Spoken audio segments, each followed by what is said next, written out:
आपल्याला आहे त्याच्यातनं ऊसाचं उत्पन्न वाढवावं लागणार आहे। कालपासून अमितभाई शहासाहेब इथं आलेले आहेत, आम्हाला एकनाथरावांना, देवेंद्रजींना सर्वांना सांगतायत की आहे त्या जमिनीवर कमी पाण्यामध्ये, कमी खतामध्ये तुम्ही ऊस जास्त काढायला शिका, एआयचा वापर करा। काय तुम्हाला मदत लागली तर मला सांगा, मी एनसीडीसी कडनं किंवा सहकार विभागाकडनं मदत करायला तयार आहे।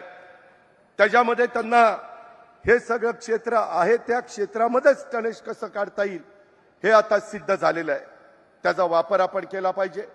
महायुतीच्या सरकारने यंदा जवळपास 500 कोटी रुपयाची तरतूद केलेली आहे। केंद्र सरकार देखील आज आपल्या मदतीला पुढे आलेलं आहे आणि अशा वेळेस शेतकऱ्यांनी गाफील राहता कामा नये। आता पूर्वीची आपल्या बापदादाची जशी शेती होती तशी शेती करून चालणार नाही। नवीन तंत्रज्ञान जे आलेले आहे त्याचा स्वीकार करावाच लागेल, त्याच्याशिवाय आपल्या पुढच्या पिढीचं भलं होणार नाही। आणि त्याचबरोबर माननीय अमित शहा साहेबांनी हेही सांगितलं की तुम्ही आता जे बाय प्रोडक्ट आहेत ते तयार करण्याच्या करता देखील मी तुम्हाला मदत करतो। काही कारखाने आपण या देशातले निवडू, महाराष्ट्रातले पण काही सहकारी साखर कारखाने निवडू आणि त्याच्यातून काय काय आपण नवीन प्रोडक्ट तयार करून माझ्या शेतकऱ्याला जास्तीत जास्त भाव देता येईल अशा प्रकारचा प्रयत्न पंतप्रधान नरेंद्र मोदी साहेबांच्या मार्गदर्शनाखाली, नेतृत्वाखाली आज केंद्राचा पण चाललेला आहे, राज्य पण त्याच रस्त्याने जाण्याचा प्रयत्न करत आहे। मला आपल्याला सगळ्यांना अतिशय सांगायला आनंद वाटतो, एमएसपी आजपर्यंत एवढे राज्यकर्ते झाले, परंतु कधी कधी आमच्या साखरेचे भाव पार 18, 20, 2100 पर्यंत खाली यायचे। आता किती झालं तरी 3100च्या आत साखर विकता येत नाही आणि त्याच्यामुळे आज साखरेचे भाव 3800 रुपये, 3900 रुपये मिळायला लागलेले आहेत। त्याच्यात अजून कोजनची भर पडतीये, त्याच्यात अजून इथेनॉलची भर पडतीये, त्याच्यात अजून इतर बाय प्रोडक्टची भर पडतीये। आत्ता आपला कार्यक्रम झाल्यानंतर आम्ही तिकडे संजीवनी सहकारी साखर कारखान्यावर जाणार आहे, तिथं पण अशाच प्रकारचं बाय प्रोडक्टचं उद्घाटन करणार आहे। माझी आपल्याला सगळ्यांना विनंती आहे, निवडणुका आल्यानंतर काय राजकारण करायचं असेल ते करा, परंतु एकदा निवडणुका संपल्यानंतर कोण खऱ्या अर्थाने शेतकऱ्याला मदत करतंय, आज माझ्या महाराष्ट्रातल्या पूरग्रस्त भागाला मदत करतंय। कालच मुख्यमंत्र्यांच्या बरोबर मी, एकनाथराव शिंदे, मकरंदाबा आम्ही सगळे बसलो होतो। लवकरच सगळे पंचनामे आम्ही मागून घेतोय। आपल्या अहिल्यानगरच्या पण काही तालुक्यामध्ये नुकसान झालंय, महाराष्ट्रातल्या मराठवाड्यामध्ये झालंय, उत्तर महाराष्ट्रात झालंय, विदर्भात झालंय, पश्चिम महाराष्ट्रातल्या सोलापूर जिल्ह्यात झालंय। त्या माझ्या शेतकऱ्याला, बळीराजाला पुन्हा ताकदीनं उभा करण्याचं काम हे महायुतीचं सरकार करतंय। कालच रात्री आम्ही अमित शहा साहेबांशी बोललो, ते म्हणाले की मला प्रस्ताव पाठवा, एकदा तुमचे पंचनामे आणि सगळं काय तुमचं नुकसान झालंय ते येऊ द्या, निश्चितपणे राज्य सरकारला केंद्र सरकार देखील मदत करेल। अशा प्रकारचा सकारात्मक दृष्टिकोन हा आज केंद्राने दाखवलेला आहे। अशा बऱ्याच काही गोष्टी आपण राज्याच्या भल्याच्या करता करतोय आणि ते करत असताना आज एका गोष्टीचं कौतुक आहे की ज्यावेळेस आम्ही ह्या परिसरामध्ये आलोय त्यावेळेस पुढच्या पिढीला देखील सातत्याने स्मरण राहील की पद्मश्री डॉक्टर विठ्ठलराव एकनाथ विखे पाटलांनी आणि लोकनेते पद्मभूषण डॉक्टर बाळासाहेब विखे पाटलांचा हा पूर्णाकृती पुतळा हा जवळजवळ उभा केलेला आहे। त्यांच्या पुतळ्याकडे बघितल्यानंतर खऱ्या अर्थाने ह्या दोघांच्या दूरच्या दृष्टीनं इथला सगळा परिसर विकसित होण्याच्या करता मदत झालेली आहे, कायापालट होण्याच्या करता मदत झाली आहे आणि त्याच्या पुढच्याच बाबतीमध्ये त्याच्यामध्ये भर घालण्याचं काम राधाकृष्ण विखे पाटील करतायत। चौथी पिढी या नात्याने सुजय विखे पाटील पण त्याच्यामध्ये लक्ष घालतायत। हे अतिशय मनाला समाधान देणारी बाब आहे, हे आपल्याला विसरता येणार नाही, हे आपल्याला नाकारता येणार नाही।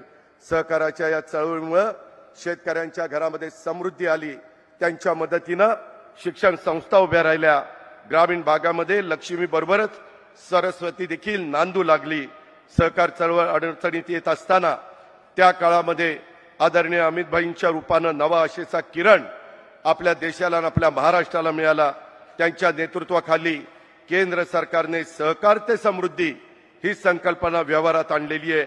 मला दुसरं एक सांगायचं आहे, काही टॅक्स कमी करण्यात आले, आपल्या मोलॅसेसवर 28% टॅक्स होता, परंतु आदरणीय अमित भाईंच्या दूरच्या दृष्टीतनं सहकार क्षेत्रासाठी जे अनेक महत्वाचे निर्णय घेतले त्याच्यामध्ये मोलॅसेसचा टॅक्स 28% 5% आणण्याचं देखील महत्वाचं काम त्याच्यामध्ये झालं.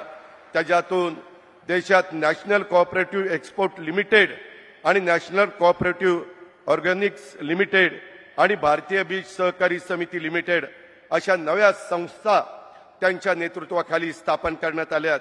ही पावलं म्हणजे देशातल्या आणि विशेषतः महाराष्ट्रातल्या सहकाराला दिलेली एक नवसंजीवनी आहे. पद्मश्री विठ्ठलराव विखे पाटील साहेबांनी दाखवलेली ही वाट होती, त्याच वाटेनी आज केंद्र सरकार चाललेलं आहे. हे आपल्याला सगळ्यांना लक्षामध्ये घेतलं पाहिजे. यंदा आंतरराष्ट्रीय सहकार वर्ष साजरं होत आहे. या पार्श्वभूमीवर आजचा 16 अधिक अर्थपूर्ण ठरतो. सहकार ही केवळ आर्थिक यंत्रणा नाही, तर ती एक मानवी भावना आहे. एकत्र येऊन उभं राहण्याची आणि एकमेकांना उभं करण्याची ही भावना विखे पाटील कुटुंबानं आयुष्यभर जपली आणि त्याच्या पुढे देखील जीवापाड ते जपण्याचा प्रयत्न करतायत. त्याला आशीर्वाद देण्याचं काम, त्याला भरभक्कम पाठिंबा देण्याचं काम आपण सगळ्यांनी या निमित्तानं करावं अशा प्रकारची विनंती मी करतोय. सहकारामुळे ग्रामीण भारताचा चेहरामोहरा बदलला आहे. सहकार म्हणजे फक्त संस्था नाही, तो एक संस्कार आहे. सहकारात मी नाही तर आपण आहे, हीच सहकाराची खरी ओळख आहे आणि तीच महाराष्ट्राची खरी ताकद आहे. आज आदरणीय अमितभाईंच्या नेतृत्वाखाली देशातलं सहकार क्षेत्र सुद्धा नव्या युगामध्ये प्रवेश करत आहे आणि हा सहकार म्हणजे आत्मनिर्भर भारताच्या दिशेनं टाकलेलं एक बलशाली पाऊल आहे. आज सहकार भूमीवर उभं राहून आपण पद्मश्री विठ्ठलराव विखे पाटील आणि बाळासाहेब विखे पाटील या दोन महामानवांच्या कार्याला वंदन करूया आणि त्यांच्या कार्यातून प्रेरणा घेऊन सहकाराच्या या मशालीला आणखी उजळूया. महाराष्ट्राला अधिक 395 चीजों पर जीएसटी को कम किया है और कम किया है उसमें खाने पीने की लगभग सभी चीजों पर 0% जीएसटी कर देश की जनता को और विशेषकर माताओं बहनों को फायदा पहुंचा है. और बाकी सारी चीजों पर 28%, 18% की जगह 5% किया है. मगर इससे जनता को तो निश्चित फायदा होगा, हजारों करोड़ का फायदा होगा, मगर आपने देश के लिए भी सोचना है. मोदी जी ने आह्वान किया है कि 140 करोड़ की जनता इस दीपावली पर्व के पहले एक संकल्प ले कि हम सबके घर में कोई विदेशी चीज नहीं आए. अगर 140 करोड़ लोग ये संकल्प लेते हैं, भारत के व्यापारी ये संकल्प लेते हैं कि भारत में बनी हुई चीजों का ही हम व्यापार भी करेंगे, उपयोग भी करेंगे. अगर इतना हो जाता है तो 2047 के पहले भारत विश्व में सबसे 1 नंबर के स्थान पर पहुंच सकता है. पूरी दुनिया भर के लोगों को उत्पादन के लिए भारत में आना पड़ेगा, क्योंकि भारत के पास 140 करोड़ आबादी का मार्केट. मगर ये मार्केट तभी भारत के उपयोग में आ सकता है कि हम सब तय करें कि हमारे परिवार में स्वदेशी चीजों का ही उपयोग होगा. मित्रों, मैं सहकारी चीनी मिलों को भी कुछ कहना चाहता हूं. नॉन क्रशिंग सीजन में भी सहकारी चीनी मिले मल्टीफीड इथेनॉल का उत्पादन करें, फ्रोजन वेजिटेबल, फ्रोजन फ्रूट्स और जूस, फ्रूट पल्प, इस तरह की चीजें बनाने का भी हम एक्सपांशन करें और नेफेड और एनसीसीएफ के साथ अनुबंध कर हम सहकारी चीनी मिलों को मल्टी डायमेंशनल बनाए. मित्रों, इथेनॉल के ब्लेंडिंग से सहकारी चीनी मिलों का बैलेंस शीट बदला है. अब आपके पास पूंजी अर्जित होगी. ये अर्जित पूंजी का 20% अगर हम सहकारी चीनी मिलों के एक्सपांशन के लिए रखते हैं तो आने वाली पीढ़ियां भी किसानों की समृद्ध होती रहेगी। इसमें किसी को कोई संशय रखने की जरूरत नहीं है।